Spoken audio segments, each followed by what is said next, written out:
Hello बोलो, hello बोलो बेटा सबको। फ्रेंड्स, मैं आज आप लोगों के सामने एक छोटी सी कविता प्रस्तुत करने जा रही हूँ। ये कविता उस पर लिखी हुई है जब एक बेटी दूसरे घर में शादी करके जाती है तो उसको क्या क्या चीज़ें फेस करनी पड़ती हैं नए घर में एडजस्ट होने के लिए। तो ये उसी पर आधारित है, तो जो मैं आप लोगों को सुनाना चाहूँगी, सुनिएगा। नहीं करनी मुझे शादी, न होना मुझे पराई है। नहीं करनी मुझे शादी, न होना मुझे पराई है। कैसे तुमसे दूर रहूँगी माँ, ये सोच के आँख भर आई है। कैसे तुमसे दूर रहूँगी माँ, ये सोच के आँख भर आई है। सुनकर बेटी की बात, सुनकर बेटी की बात, माँ धीरे से मुस्कुराती है। सुनकर बेटी की बात, माँ धीरे से मुस्कुराती है। पास बुला बैठा प्यार से, उसको कुछ समझाती है। पास बुला बैठा प्यार से, उसको कुछ समझाती है। ये रीत पुरानी है बिटिया, जिसको हम सबको निभाना पड़ता है। ये रीत पुरानी है बिटिया, जिसको हम सबको निभाना पड़ता है। आज नहीं तो कल बेटी को अपने घर को जाना पड़ता है। आज नहीं तो कल बेटी को अपने घर ही जाना पड़ता है। ये सिर्फ़ तुम्हारी नहीं, यहाँ हम सब की यही कहानी है। ये सिर्फ़ तुम्हारी नहीं, यहाँ हम सब की यही कहानी है। जिसे बड़ा किए अरमानों से, वो बेटी एक दिन ब्याहनी है। जिसे बड़ा किया अरमानों से, उस बेटी को एक दिन ब्याहना है।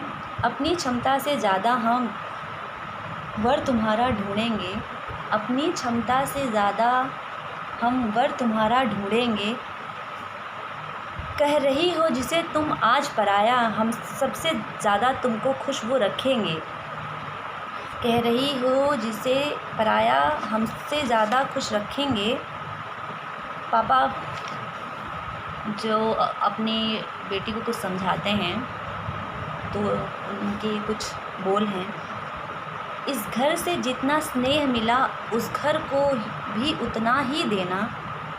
इस घर से जितना स्नेह मिला, उस घर को भी उतना देना। कोई गुस्से से कुछ कह भी दे तो भी दिल पर मत लेना। कोई गुस्से से कुछ कह भी दे तो तुम दिल पर मत लेना। जो आभूषण जहाँ के लिए है बना हो, वो वहीं पर सस्ता है। जो आभूषण जहाँ के लिए बना हो, वो वहीं पर सस्ता है। नए लोगों में जगह बनाने में बिटिया थोड़ा वक्त तो लगता है। नए लोगों में जगह बनाने में बिटिया थोड़ा वक्त तो लगता है। डोली में कर रहे विदा, बस अर्थी में वापस आना। डोली में कर रहे विदा, बस अर्थी में वापस आना। कभी अगर हृदय आहत भी हो तो खुद को समझाना। कभी हृदय अगर आहत भी हो तो खुद को खुद से ही समझाना। धीरे धीरे एक दिन तुम उस घर के रंग में रंग जाओगी। धीरे धीरे एक दिन तुम उस घर के रंग में रंग जाओगी। इस घर के लिए पराई और उस घर के लिए पराई और उस घर का हिस्सा बन जाओगी। क्या बात कही है, सही बात है। बेटी अपना घर छोड़ के दूसरे घर में आती है और उसी घर का हिस्सा बन जाती है। फिर सब कुछ उस घर का उसको अच्छा लगने लगता है और जो मायका है वही पराया लगने लगता है। तो ये कुछ पंक्तियाँ थीं। आप लोगों को अगर पसंद आएंगी तो प्लीज़ कमेंट सेक्शन में बताइएगा। बाय।